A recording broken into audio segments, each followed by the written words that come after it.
Jalaluddin রুমির নাম শুনেছেন? Jalaluddin Rumi, Masnavi. এই জালালউদ্দিন রুমি প্রথম যুগে মানে মসনবী লেখার আগে উনি ছিলেন বড় রূপ দবদবাওয়ালা আলেম। মানুষ ভয়ে কথা বলতো না, মজলিসের মধ্যে কেউ ভয়ে প্রশ্ন করতো না। হুজুরের রূপ দবদবা, কিতাবের মধ্যে এত মুহাক্কিক মুদাল্লাল এবং এত উপরের পর্যায়ের আলেম ছিলেন। মজলিসের মধ্যে দর্শ দিলে মানুষ সু করে নীরব, মানুষ কোনো কথা নাই, এত অহংকারী টাইপের না। আমরাও এরকম না? হ্যাঁ, আছে কোনো মায়ের ছেলে আমার সাথে বসে ডিবেট করবে, বলি না? হ্যাঁ, আমার চেয়ে কেউ বেশি, হারে বেটা তোরে 10 বছর পড়াইতে পারবো। হ্যাঁ, 5টা প্রশ্ন করলে উত্তর দিতে পারবি। ওরে বাপরে বাপ, মহাসমুদ্র নিয়ে বসে আছে। হ্যাঁ, এগুলা কেন হয় জানে? এলম আকল যখন কম থাকে তখন এই নফস গোতাগুতি করে, বল না বেটা তুই জানোস, বল না বেটা তুই জানোস, এই উপরে উঠে যায়। নফস বড় আজীব জিনিস। সারাদিন কাজ করবেন, অহংকার শয়তান ওয়াসওয়াসা ডালবে, অহংকারের জন্য অহংকার করে বরবাদ করে দিয়েছেন সবকিছু। জালালউদ্দিন রুমি রূপ দবদবা। একদিন শামস তাবরেজ রাদিয়াল্লাহু আনহু দেখছেন, এদেরও সুহবত দরকার হয়েছে আল্লাহ ওয়ালা হওয়ার জন্য। শামস তাবরেজ আইসা বলতেছে, এগুলা কি? কদুর এগুলা তুমি বুঝবা না, একই আন্দাজ না, কথার আন্দাজ একই না, এগুলো আপনি বুঝবেন না। আমি বুঝবো না? না, আপনি বুঝবেন না। উনি নিয়েও কূপের মধ্যে নিক্ষেপ করছে। ও কূপের মধ্যে যখন নিক্ষেপ করছে, ছাত্ররা পারে না শামস তাবরেজের গলা খাইয়া ফেলতে। উস্তাদ শামস তাবরেজ যখন দেখতেছে মাইরি খাইতে হবে শেষ পর্যন্ত, উনি উঠে কূপের মধ্য থেকে এগুলো তুলে হুজুরকে দিছে। হুজুর প্রথমে খেয়াল করে না, পরে দেখতেছে কিরে কূপ কোথায়, উনি কোথায়, কিতাব কোথায়। তখন উনি বলতেছেন, এটা কিভাবে সম্ভব হলো? এটা তুমি জানো না। এটা কিভাবে সম্ভব হয়েছে এটা তুমি জানো না। যখন কথোপকথন হচ্ছে, সুহবতের মধ্যে এসেছে তো শামস তাবরেজের সিনার ভিতরে তো নূরের সমুদ্র। তখন হুজুর জালালউদ্দিন রুমির ভিতর থেকে অন্ধকার আস্তে আস্তে সরে যেতে শুরু করেছে। যেই সরে যেতে শুরু করেছে, বাচ্চা আছে না, বাচ্চা, আমার ছেলে এই 15 মাসে এটা খাবে না, এটা খাবে না, এটা খাবে না, তো চকলেট নিয়ে আসছে। চকলেট দিচ্ছি, খায় না। জালালউদ্দিন রুমি কিন্তু খেতে চাচ্ছে না, তো খায় না। জোর করে যখন মুখে একটু লাগাই দিছি, ও খোদা রে খোদা, আর কিছু খায় না সে এখন ঘুরে ফিরে আমার আঙ্গুল দেখে। বুঝতে পেরে মজা লেগে গেছে। জালালউদ্দিন রুমির ভিতর থেকে যখন ওইটা সরতে শুরু করেছে, এখন উনি শামস তাবরেজকে আর যেতে দেয় না, হুজুর থাকেন। এখন উনি ওইটাই খেতে চান। কই গেছে দরজ, কই গেছে ছাত্র, না, এখন ওই চকলেটের পিছনে চকলেটের পিছনে 6 মাস থাকছে। থাকার পরে সিনা ভর্তি যখন নূর, জালালউদ্দিন রুমি বলতেছে, হায় হায় মৌলবী হারগিজ না শুদ মৌলায়ে রুম, তা গুলামে শামস তাবরেজ না শুদ। মৌলবী কখনো মৌলায়ে রুম হতে পারতো না। মৌলায়ে রুম মানে রুমের সম্রাট হতে পারতো না যদি শামস তাবরেজের গোলামিয়ত এখতিয়ার না করত। আপনারা বুঝতে পেরেছেন? এই জন্য সুহবত জালালউদ্দিন রুমি ছিলেন, কিন্তু রুহের জিন্দেগি ছিল না। আসলো কোত্থেকে? সুহবত থেকে। হযরত আবু বকর সিদ্দিক বলেন, ফারুকে আজম বলেন, ইসলামের পূর্বে যুগে ইসলামের বড় শত্রু না, এক সুহবত রুহের জিন্দেগি দেওয়ার বার ফারুকে আজম হয়ে গেছে। সুহবত আজিম জিনিস।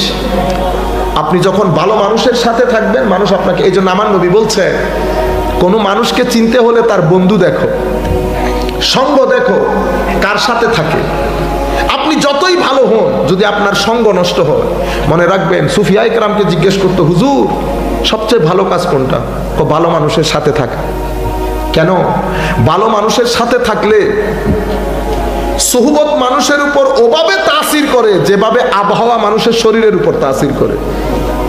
ফারাক শুধু এতটুকু, একটা বোঝা যায় আর একটা সাথে সাথে বোঝা যায় না। কখন আপনি মসজিদে ঢুকে গেছেন আপনি বুঝতেও পারেন নাই। কেন? বন্ধুরা নামাজ পড়ে, এই জন্য এটা হচ্ছে তৃতীয় জিনিস, বরং চতুর্থ জিনিস রুহের জিন্দেগির জন্য। পূর্ণ সুখ আনে, অপূর্ণতে কি আসে? দুঃখ। অপূর্ণতে দুঃখ। আপনি অতটুকুন জিনিস আনেন যতটুকুন দুঃখ আপনি অ্যাফোর্ড করতে পারবেন। আপনি যদি অতটুকু করেন, ওই জিনিস আনিয়েন না। হারাম, আল্লাহ যেটা হারাম করেছেন ওইটা ঘরে ঢুকাইয়েন না। ওইটা আপনার জীবনকে বরবাদ করবে, আপনার পারিবারিক শান্তি নষ্ট করবে, স্বামী স্ত্রীর শান্তি নষ্ট করবে, অস্থিরতা দেখা দেবে। আপনারা মনে করছেন দূর এগুলা কবরের মধ্যে গেলে হয় হয় না, কবর না, কবর পরে, আগের দুনিয়া।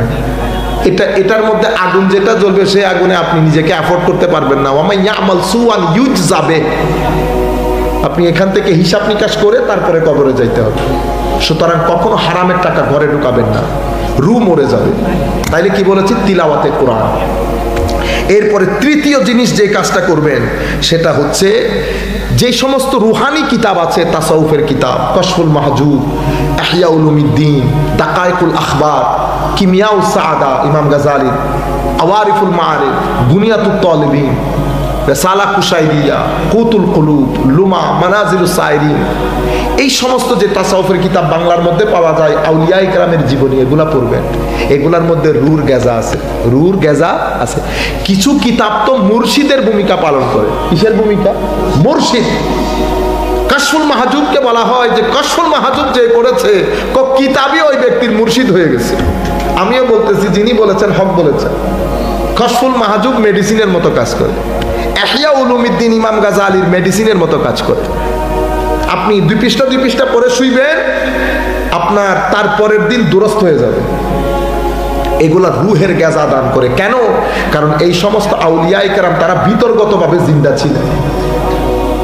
চতুর্থ যেই জিনিস সেটা হচ্ছে এমন ব্যক্তির সঙ্গে বসা যেই ব্যক্তি সামাজিকভাবে সমাজ যাকে ভালো মানুষ বলে।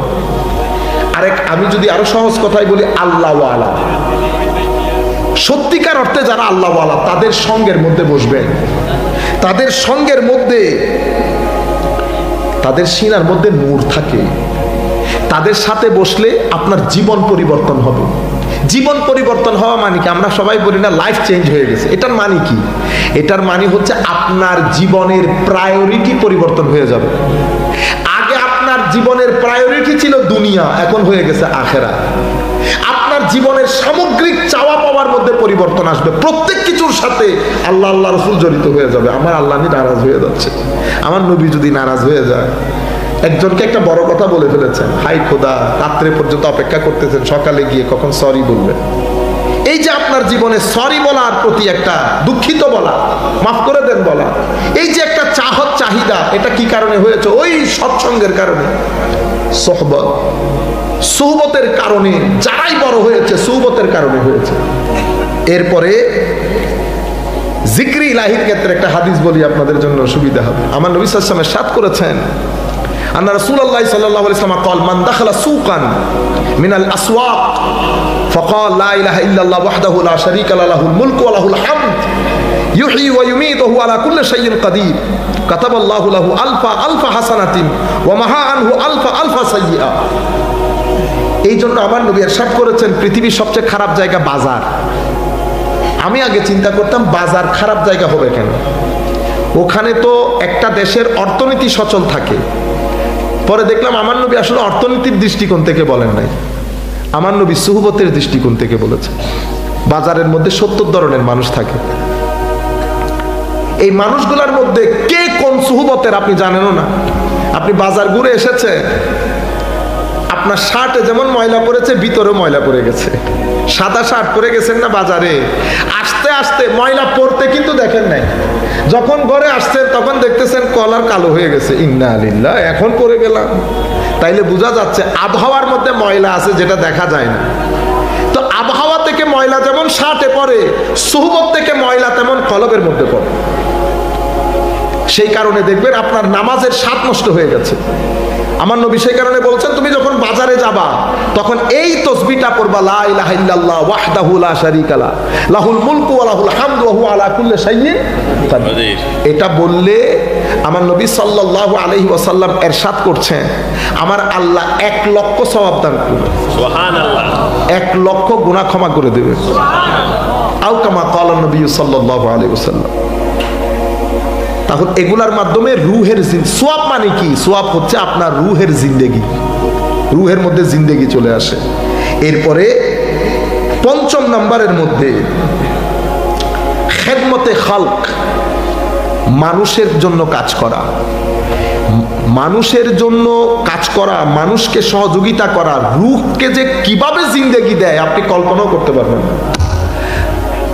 আপনি লাখ নফল নামাজ পড়ে রূহকে যে গাজা দিতে পারবেন না, সেটা এক ব্যক্তিকে ৫,০০০ টাকা দিয়ে সহযোগিতা করে আপনি অত জিন্দেগি দান করতে পারবেন।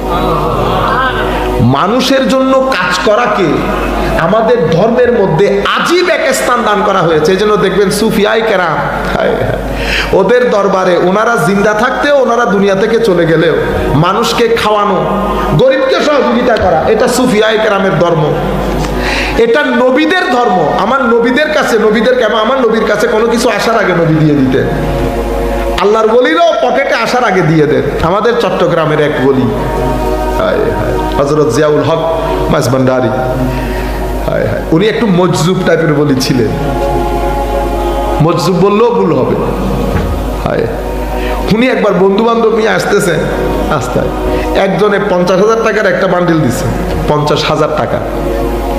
তো তখনকার যুগে ৯০-এর দশকে ৫০,০০০ টাকা মানে আজকে ৫০ লাখ টাকার মতো হয়ে গেছে না?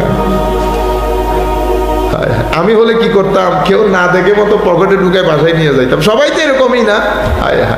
আল্লাহর ওলিরা এরকম না, কোনো লোক নীতি থাকে না আল্লাহর ওলিতে। উনি ৫০,০০০ টাকার ওই বান্ডিলকে একটা জঙ্গলের মধ্যে মানুষ চলাচলের রাস্তায় ফেলে দিছে। সবাই চলে আসছে, ওনার গ্রুপের এক ব্যক্তিকে পাওয়া যাচ্ছে না। হুজুর হেসে বলতেছে, তুলতে গেছে। কি গেছে? তুলতে গেছে। কয়ে বুঝে নাই, আমি কিন্তু টাকা যার জন্য রেখেছি সে নিয়ে গেছে। টাকা আমি যার জন্য রেখেছি সে নিয়ে গেছে। তো কার জন্য রেখেছে? হায় হায়। পরে দেখা গেছে ওই এলাকা, ওই পাশের বাড়ির এক গরিবের মেয়ের বিয়ে। উনি ওই দিক দিয়ে গরু নিয়ে যাবেন চড়ানোর জন্য। তো সে গরু নিয়ে গেছে, টাকাটাও পাইছে, মেয়ের বিয়ে টাকাও জোগাড় হয়েছে।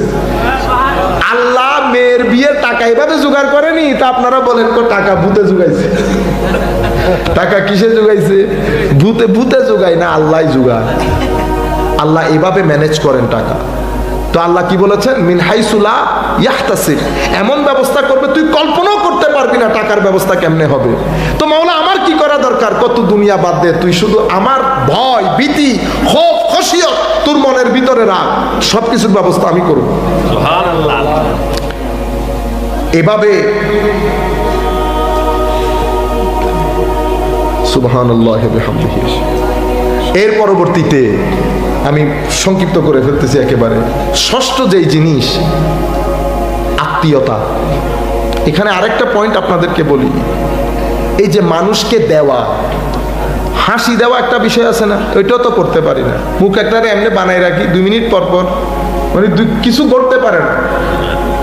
এমনিতে খুব ভালো মানুষ, একটু ইদার উদার হইলে বস বটে ফেলছি, আইও না।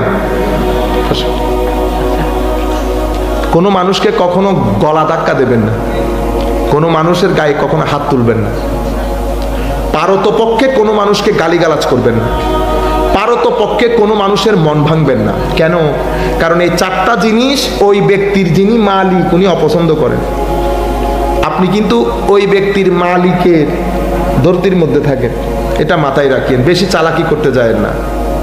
আল্লাহর দুনিয়াতে আপনার চেয়ে বড় বড় লোক দুনিয়া থেকে চলে গেছে, বহুত চালাকি করছে, আমার আল্লাহ এমন দোকানি ঢুকাইছে।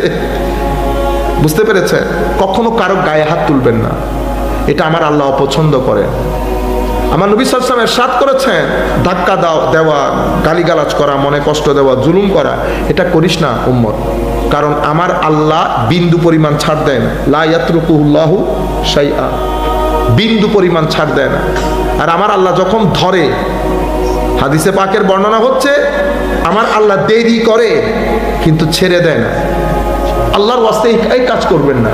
আর বাকি রয়ে গেল আমরা কি ফেরেশতা, আমরা গুনাহ করব, তো 100 বার গুনাহ করে আল্লাহর কুদরতির কদম ধরে পড়ে থাকবো, আমার আল্লাহ ক্ষমা করে দেবে। আমার আল্লাহ নিজের পরিচয় করানোর সময় বলেছেন আর রহমান আর রহিম, দয়ালু বলছেন না? তো আমাদের জন্য এটাই আল্লাহর পরিচিতি। এই আমার এই কথা শোনার পরে আমার এক ভাই বলতেছে, আপনারা এগুলা বলে বলে মানুষ থেকে জাহান্নামের ভয় তুলে ফেলতেছে, আল্লাহ জাহান্নাম বানিয়েছে। ওরে বাপরে বাপ, বসেন বসেন।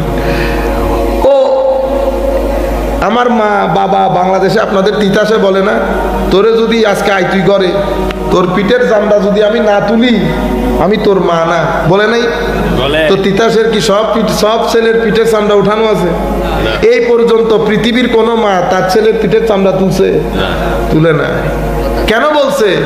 জায়গায় থাকার জন্য, লাইনে থাকার জন্য। আমার আল্লাহ জাহান্নামের ভয় দেখাইছে লাইনে থাকার জন্য। ঠিক আছে, আমি ভয় যদি পাই তো আমি পাবো, আমি আল্লাহকে ভয় পাবো, ঠিক না? কারণ স্রষ্টার সৃষ্টির মধ্যে আমার চেয়ে বড় সৃষ্টি কেউ নাই, আসেনি? নাই। আমি যদি ভয় পাই তো আমি আমার নিচের সৃষ্টিকে কেন ভয় পাবো? আমার নিচের সৃষ্টি না জাহান্নাম? আমি এরা বড় আফদল, তো আমি আমার নিচেরটাকে ভয় পাবো না। আমি পাইলে আমাকে যিনি বানিয়েছেন ওনাকে ভয় পাবো। জাহান্নাম থেকে বেঁচে থাকবো, জাহান্নাম থেকে বেঁচে থাকবো।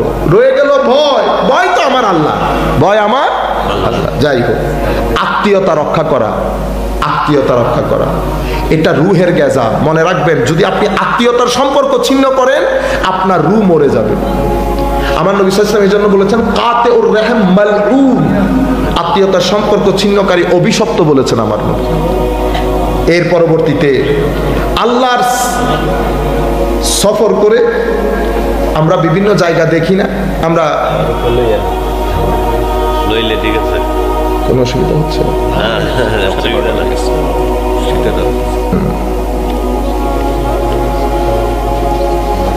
ও তাহলে আমরা শেষ করে দিই।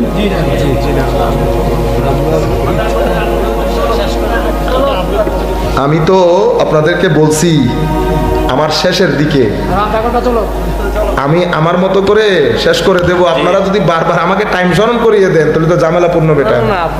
স্টেজের মধ্যে কোনো কথা বললে তো আমি ডিস্টার্ব হয়ে যাচ্ছে। আমার ভাই কথা বলিয়েন না প্লিজ। আমি তো শেষের দিকে, আমি আপনাদেরকে বলছি না পয়েন্ট শেষের দিকে।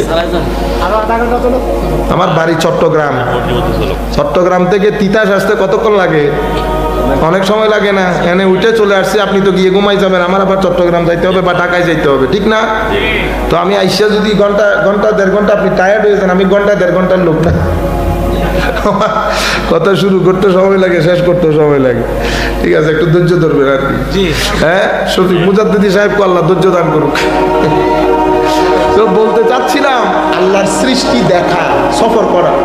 আমাদের এখানে মারা রাগ করে, তোর ছেলে কই গেছে? কক্সবাজার গেছে। আরো বউ নিয়ে গেছে। না মা, রাগ করবেন কেন? দুনিয়া দেখা আল্লাহর সুন্নত। আল্লাহ আমাদেরকে দুনিয়া দেখতে বলছে। কেন জানেন?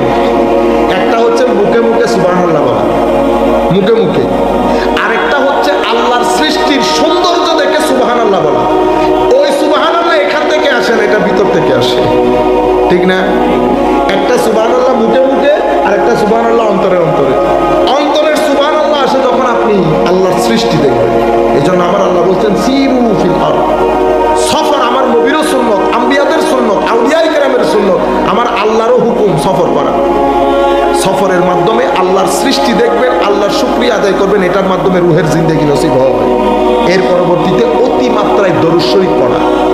দরুদ রুহকে কি পরিমাণ গেজা দান করে আপনি কল্পনাও করতে পারবেন না। এর পরবর্তীতে আখেরি কথা যেটা বলবো সেটা হচ্ছে নিজেকে জানা। আপনি শুধু আপনি ওই ক্ষেতের মধ্যে, ব্যাংকের মধ্যে, দোকানের মধ্যে কাজ করবেন, এগুলোর মধ্যে থাকবেন।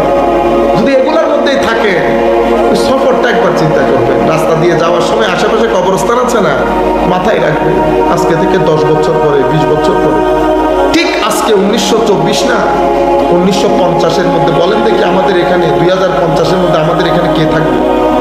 এভাবে একদিন আমার নবী সাহাবায়ে কেরাম নিয়ে দাঁড়ান। হঠাৎ করে আমার নবী বলতেছে আমার সাহাবায়ে কেরাম, বলো তো দেখি আজ থেকে 100 বছর পরে আমাদের এখানে কে থাকবে?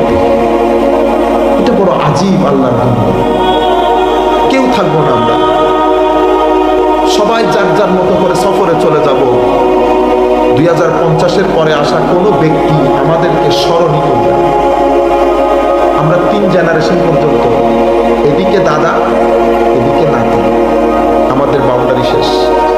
দাদার বাবার কথাও কেউ স্মরণ করে না।